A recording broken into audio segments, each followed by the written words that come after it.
Yesterday afternoon, Boston teachers, nurses, and students called for new efforts to improve learning and school safety. This followed the decision by school officials to have all remote learning in Boston for at least 2 weeks due to the increased spread of COVID-19.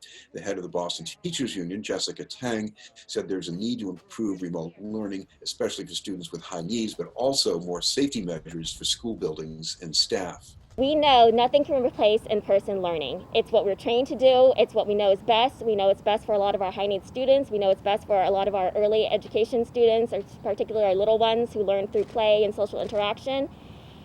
But the alternative, as we have rates over 9%, 10%, we've already have 11 cases, I think now we had another one last night that we heard about in our schools, is that the alternative is people may get sick and die. And that's not reversible. And so while we don't think it's ideal, and we do think we can do even better if we can really focus on improving quality remote instruction, that certainly there are still services that may be needed in person, and that is our goal right here, is to figure out, well, how do we do that best in the safest way possible? We are working in all buildings, some without windows that open, no HVAC systems. The district decided that opening windows and blasting the heat will be a solution to ensure good ventilation is obtained.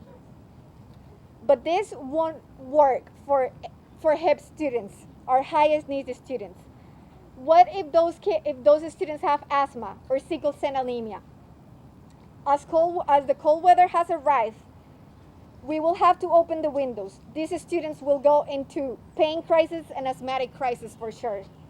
With teachers responsible for high in-person priority students in front of them and an additional 25 students on Zoom at the same time, there is simply no way to provide a quality education for students that they deserve.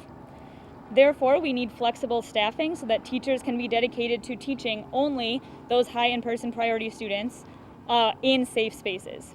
For a classroom size like mine, we are already finding it difficult to properly practice social distancing.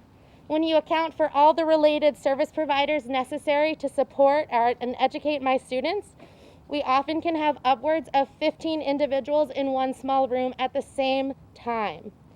Social distancing in this case becomes impossible. Teachers are also having to spend time both attending to the needs of students online and in person at the same time, diminishing the quality of education for all. Our high priority students deserve better.